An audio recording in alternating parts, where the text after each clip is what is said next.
Hello, this is Mass Chaos. So, my Chaos Gremlins, have you ever wondered about how you do ribs and how to properly get it where they aren't so chewy and dense? Well, there are many ways. One of which is the removal of, trying to remember what this is called.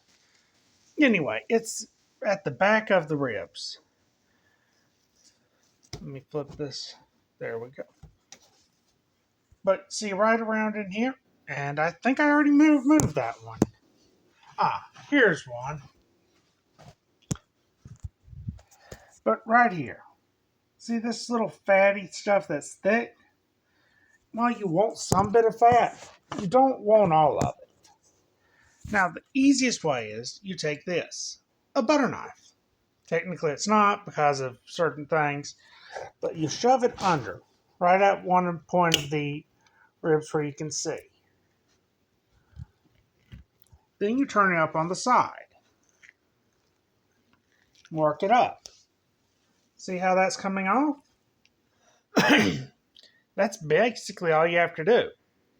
Now, mind you, it is a lot easier if you've already marinated them, like I've done with these, because otherwise you have to maneuver it around more so. And now with this, all I do is pinch it and pull up.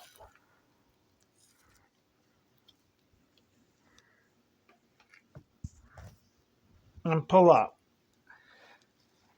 Yeah. My Procast needs to get something to actually be able to do it as a GoPro. But anyway, you pull it off, and you're not going to have it as chewy. This is what I pulled off. Then all you do is marinate it. Not marinate. All you do is season it with whatever you didn't put in the marinade. Toss it on the grill, and you're done. Now, on to the next part for dealing with ribs. The seasoning. In my case, I take butter.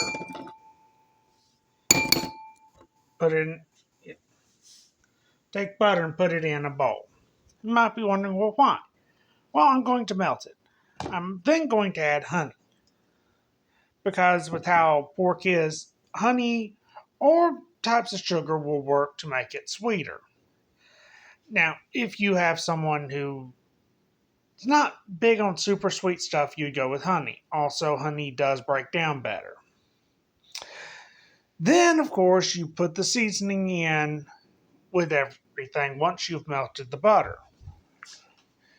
You put it in the microwave for roughly 30 seconds. Now, while that's working, I am going to get my little, well, technically I want to call it a honey spoon. It's not.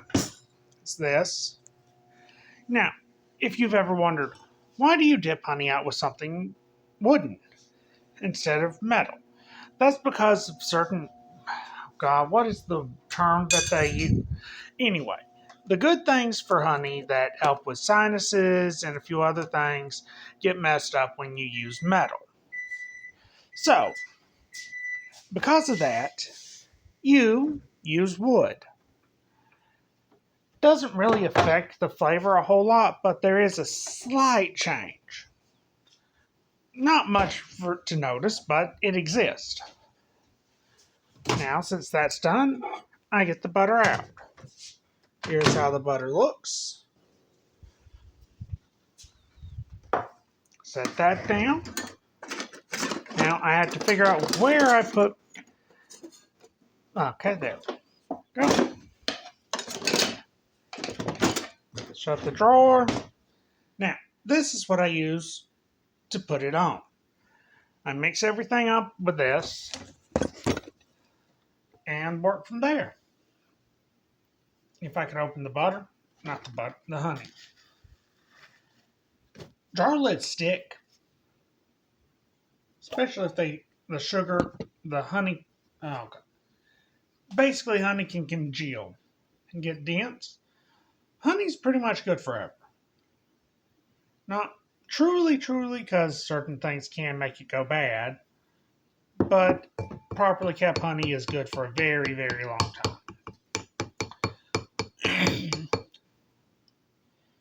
very few things keep us up.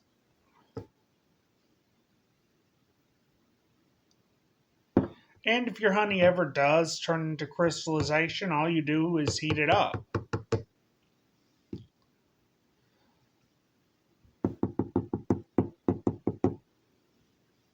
Do that. Now, for actual seasoning, you season to taste. In my case, I'm using a few different things that are for taste. This, for example, is Buttery Steakhouse. Not adding a whole lot, but a little. Then onion, because I don't feel like cutting up onion to add with it. Garlic, again, same reason. Both of those are good for you though, so if you can get actual garlic or onion, cut them up and add them, do so. Then I'm adding what's called butt rub. It's barbecue seasoning.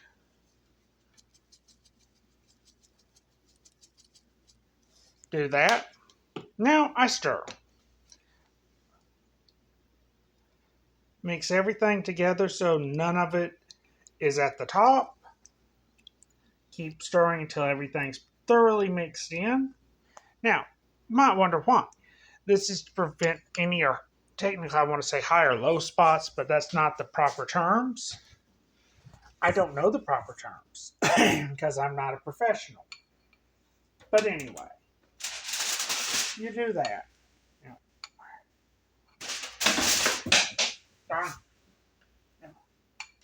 Anyway, move stuff out of the way, set the bowl and everything down. Now, grab this so you can see. I'm switching camera bit. Does it? Nope, that does not. Okay, great. Okay, that'll work. Take and you brush it on. Try and get it even.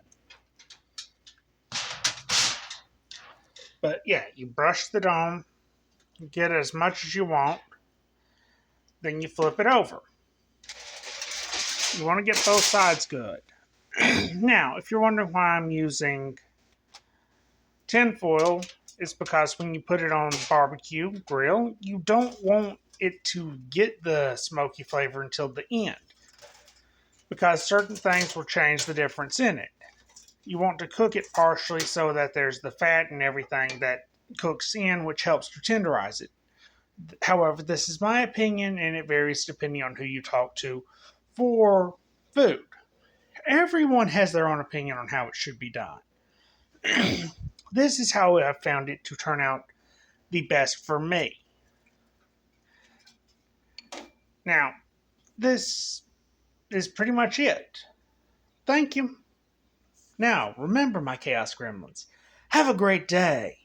And if there are any problems, ignore them as much as you can, and if you can't, well, do whatever's necessary. Within reason. Hello. Y'all ever started on a project, in my case, I'm ribs, and go, oh, I'll start the grill, get everything ready. Then your dumbass, once you set everything up like this, go, oh shit, I don't have the thing to move the metal. Nor do I have gloves. Well, I'm not going to put the ribs directly on the fire because even I know that's a bad idea. So I have to find something to do this in the storage. Oh, maybe this will work.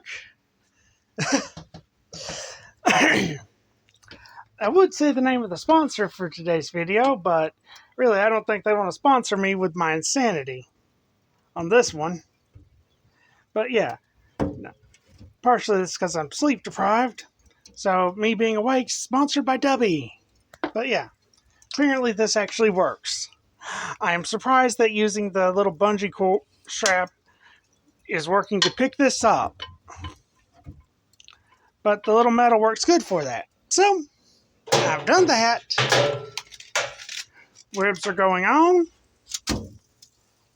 I have them wrapped so that, quite frankly, Nothing will come out. They'll get cooked.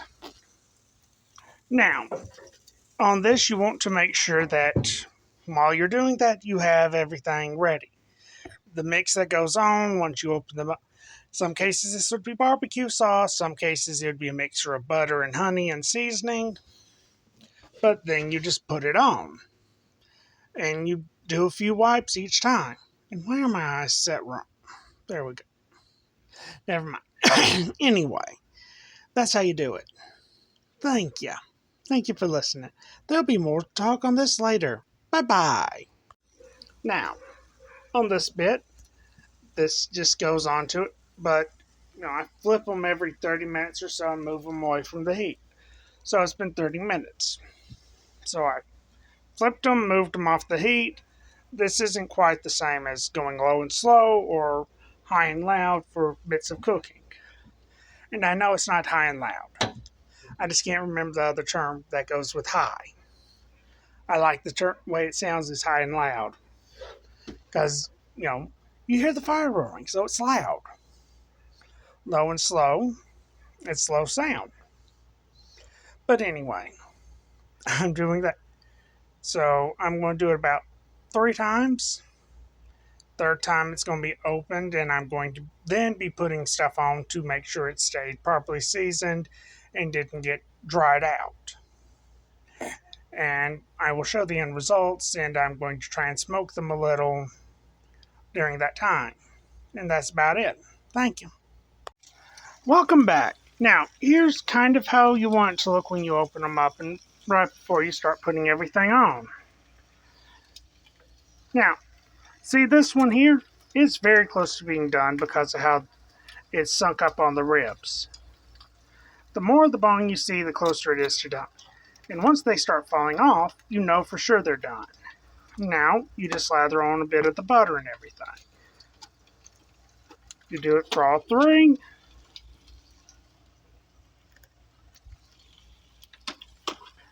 Then you just close it, and you let it cook more. Now, normally you would add something for smoke, but this is wood charcoal, so it's good. It's for me anyway. Okay, time's up. You can see how this one looks. It looks pretty much perfect. Back end on this one's okay. This one's so-so on the back end.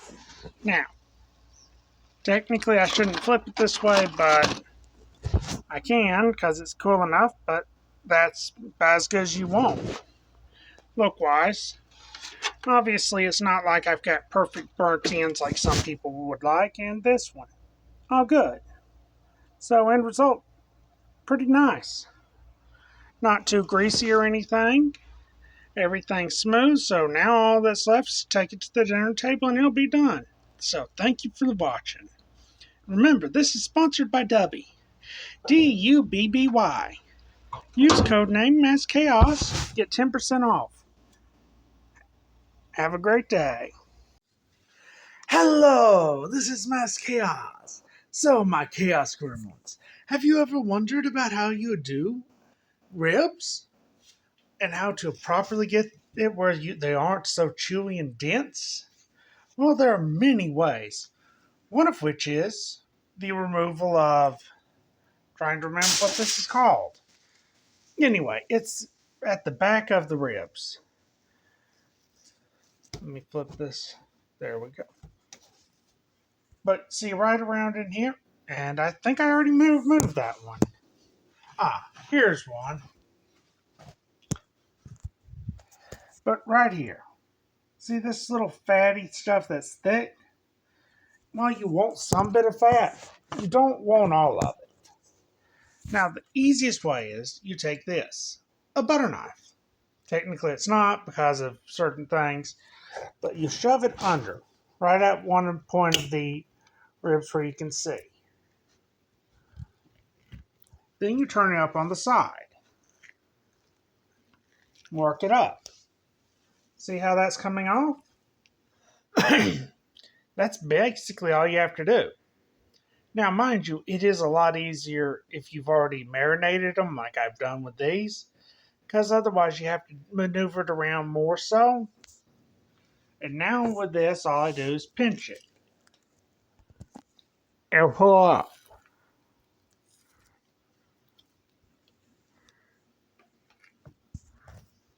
And pull up. Yeah.